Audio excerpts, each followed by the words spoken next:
If your hair color hasn't changed since your 40s, it might be saying something about you that you never intended. It could be making you look tired, harsh, or older than you actually feel inside. I know the feeling. One day you catch a glimpse of yourself in a store window or in a photo and you think, why does this hair suddenly feel wrong? It's not just about going gray or covering gray. It's about choosing hair colors that actually enhance who you are now, not who you used to be. Because here's the truth. Most stylists don't tell you. Some hair colors that worked beautifully at 40 or even 50 can completely drain your face at 60. Not because you're older, but because your skin tone, your energy, and your light have evolved. This isn't about rules. It's about refinement. It's about stepping into the next version of your beauty with intention. In this video, I'll walk you through 5 hair colors that often backfire on women over 60, and more importantly, what to choose instead to look radiant, natural, and elegant. Let's talk about what your hair is really saying about you and how to make it speak with grace. The truth is, your hair doesn't age alone. It ages with you. As we move past 60, our skin becomes lighter, more translucent. The warmth or rosiness we once had in our cheeks begins to fade, and that affects how color interacts with our face, especially hair color. When you were younger, deep brunettes or bright blondes may have looked stunning, but with time, those same shades can suddenly seem too harsh or oddly flat. That's because the contrast between your hair and your skin isn't the same anymore. It's not that these colors are wrong. It's that they no longer match your natural palette. And when color fights with your face, it steals your glow. Here's another important reason. Hair color becomes tricky after 60. Texture and thickness. Hair tends to become more porous, finer, and drier with age. That means certain dyes absorb differently, fade faster, or shift into unwanted tones like brassy orange or muddy gray. So what used to be a simple box dye job might now require a more thoughtful approach. One that takes into account your undertone, your lifestyle, and most of all, your personal style. Because your hair color shouldn't just cover age, it should celebrate the season you're in. And when it's done right, it lights up your face like a soft spotlight. Let's start with one of the most emotionally charged colors, jet black. For many women, black hair is connected to identity, strength, and youth. And holding on to it feels like holding on to control. But here's what no one tells you. After 60, jet black often works against you. It creates a harsh contrast against aging skin.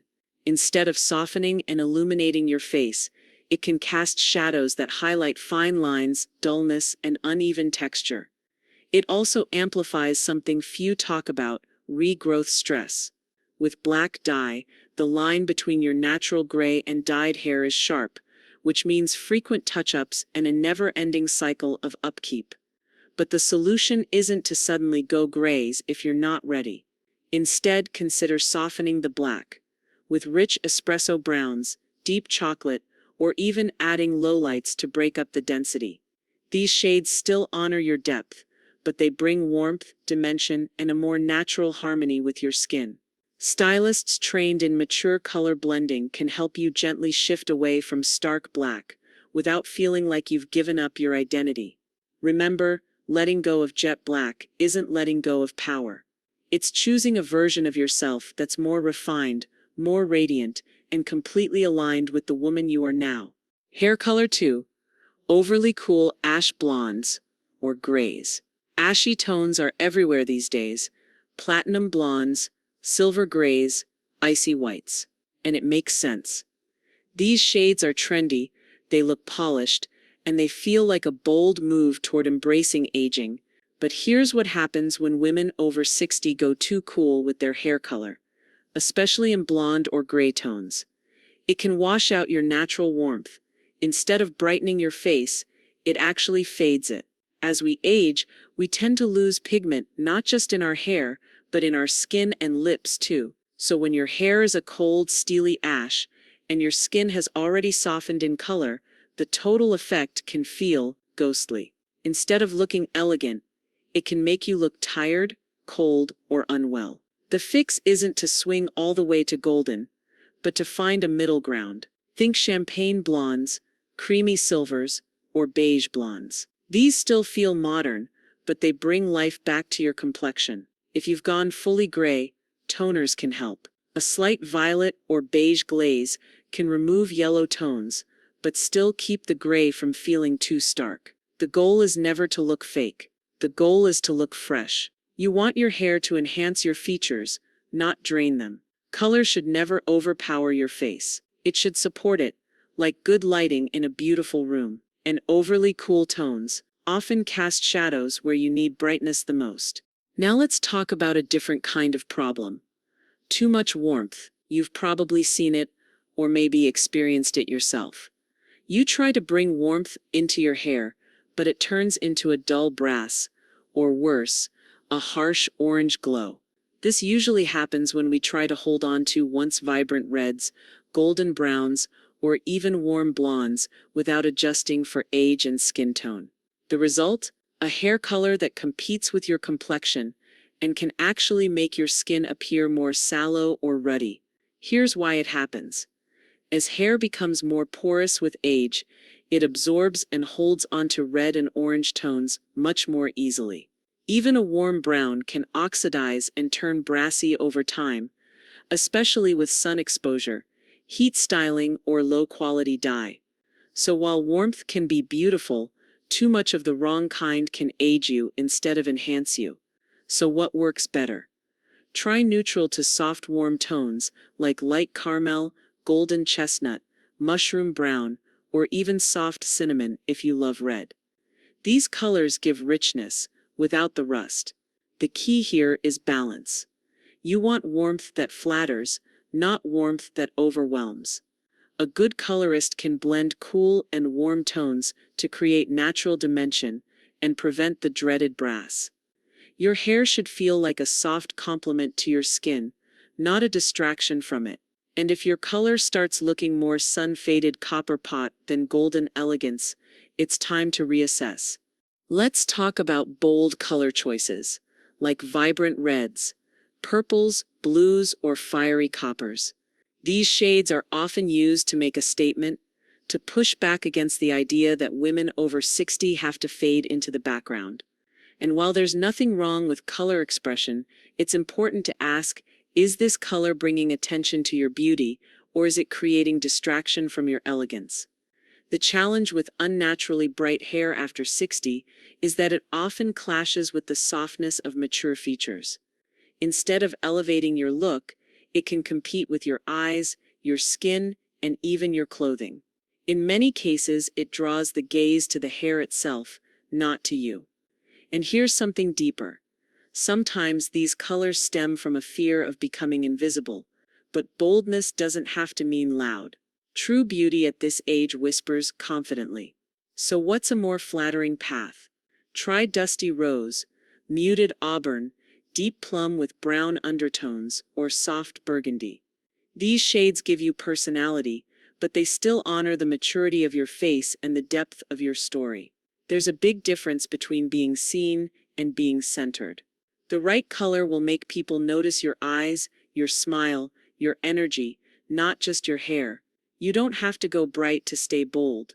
In fact, the most magnetic women I know over 60, they've learned to make an impact through intention, not intensity. Let's talk about a color that seems safe, easy, and natural, but often does more harm than good. Flat, one-dimensional brown. It's common because it's simple. A box dye brown from the drugstore feels like the no-fuss solution. But here's the problem. Flat color ages the face. It absorbs light instead of reflecting it, making your skin appear dull, and your features look tired. Mature faces need dimension. That doesn't mean dramatic highlights. It means gentle, subtle shifts in tone that bring softness and movement to the hair. If you're using box dye, consider this. It's formulated to coat the hair with one flat color. But professional color done right can create a blend of tones that mimic the way natural hair changes in the sun. You don't have to go blonde or gray to look radiant. Even staying a brunette is beautiful, as long as your hair has light, shadow, and depth. So if your color feels like a flat wall instead of a softly lit room, it might be time to add a little nuance, because elegance at this stage of life is rarely found in extremes. It lives in layers. By now, you've seen the colors that often stop working after 60, but what actually does work? The answer is not a trend. It's a formula of self-awareness and subtle strategy. Step 1. Know your undertone. Start with the most important factor, your skin's undertone. Women with cool undertones look best in icy blondes, soft ash browns, or silvery grays with violet glaze. Women with warm undertones glow in golden tones, like honey blonde, coppery brown, or creamy beige. And if you're neutral, lucky you, you can often wear both, as long as the intensity is soft. Still not sure? A good stylist trained in color theory can help you figure it out in minutes. And once you know it, every color choice becomes easier. Step 2. Match color intensity to skin clarity. As we age, our skin loses clarity. That bright glow we once had in our 30s and 40s becomes softer, more diffused. So hair color has to adjust too. The rule: if your skin softens, your hair should soften with it. For example, if your skin is lightening with age, go a few shades lighter with your hair. If your skin is deeper or olive-toned, opt for warm chocolates or soft espresso tones that bring out richness, not harsh contrast. Step 3.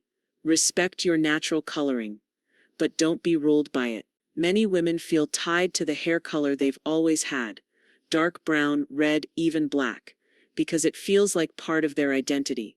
But here's the key truth: you can still honor your natural color while evolving it for who you are now. Keeping your base but adding dimension, like lowlights, subtle balayage, or tone-on-tone shades, gives a more modern and flattering effect. Flat, one-tone hair often looks dated, but a multi-dimensional version of your natural color, that's timeless. Step 4.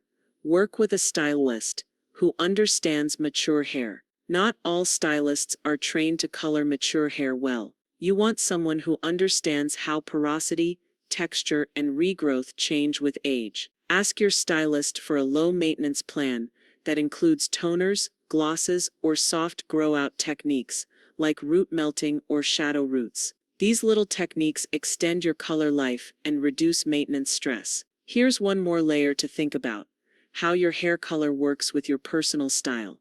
If you love soft neutrals, your hair should echo that softness. If you wear bold lipstick, maybe your hair can handle a richer tone.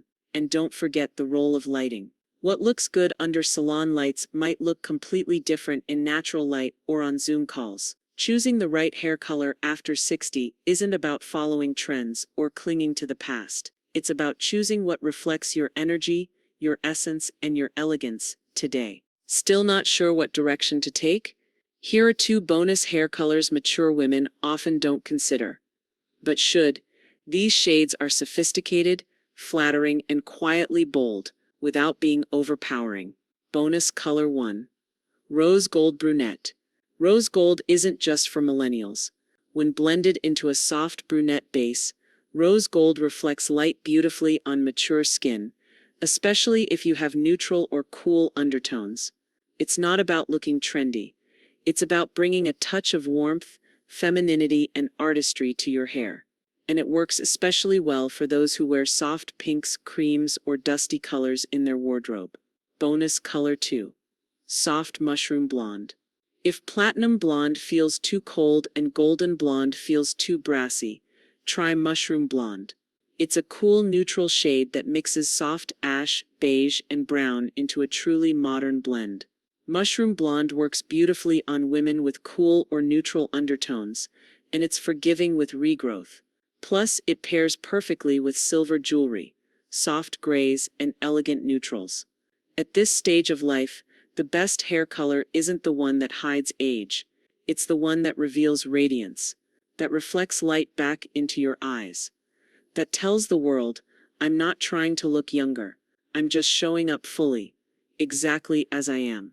Choosing the right color is only the beginning. To keep your hair radiant, healthy, and full of life after 60, you also need to know how to care for that color, because mature hair needs a different kind of love. 1. Be gentle with cleansing. As we age, hair naturally becomes drier, finer, and more porous. That means it holds onto color differently and fades faster. The first step: switch to a sulfate-free shampoo designed for color-treated or aging hair. Sulfates strip away both dye and natural oils, leaving hair brittle and dull. You don't need to wash every day. In fact, 2-3 times a week is usually enough to preserve color and retain natural oils. 2. Deep condition weekly. Color looks best on hydrated hair. A weekly deep conditioning mask helps replenish lost moisture and keeps hair soft, shiny, and more resistant to fading or breakage. Look for ingredients like argan oil, keratin, and shea butter. These penetrate the hair shaft and restore what age and color treatments can take away. 3. Use toning products to maintain brightness. If your hair tends to turn brassy or your grays go yellowish, a toning shampoo can work wonders. Purple or blue shampoos neutralize unwanted warmth in blonde, gray, or silver hair. But don't overuse them. Once a week is enough. Glossing treatments or at-home glazes are also great for restoring shine and toning color without adding damage or needing a full salon visit. 4. Protect from heat and sun exposure. Color fades faster when exposed to heat, from both your styling tools and the sun. Always use a heat protectant before blow-drying, curling, or flat ironing. And when you're outside, a hat or scarf is more than stylish, it's protective. 5. Keep ends trimmed and tidy. No matter how perfect the color, ragged ends will dull the whole look. Regular trims every 6-8 weeks keep your hair looking fresh, polished, and elegant. And for thinning hair, a layered or slightly shorter cut can add volume and movement. 6. Nourish from the inside out. Healthy hair color doesn't just come from the bottle, it comes from within. Stay hydrated, eat healthy fats and proteins, and consider supplements like biotin, omega-3s, and collagen peptides. With your doctor's guidance, of course. You've earned every strand of wisdom in your hair. Color, when chosen and cared for with intention, becomes a mirror, not of youth, but of vitality, elegance, and self-respect. Don't settle for just covering your hair. Nourish it, refine it. Let it reflect the glow you carry within. You've just discovered the 5 hair colors that often stop working after 60, and why they tend to take more than they give. Jet black, too harsh and aging. Overly cool ash washes out natural warmth. Bracy warm tones make skin look ruddy or tired. Bright unnatural colors overpower the face. Flat one-dimensional browns drain depth and light. Each of these better choices brings back what flat or extreme colors take away: balance, softness, harmony, and grace. After 60, beauty isn't about doing more, it's about doing less, but doing it wisely. And choosing the right hair color isn't about looking younger, it's about looking alive, lit from within. So here's your next step. Reassess your color, rethink your reflection. And if you're not sure what direction to go, ask yourself, does this color support the softness of my face or compete with it? If this video resonated with you, I invite you to give it a like. It helps others discover this content too. Subscribe for more inspiration on aging beautifully, dressing with purpose, and embracing your next chapter with elegance. And I'd love to hear from you in the comments. Which of these 5 colors have you tried, and which one are you thinking of exploring next?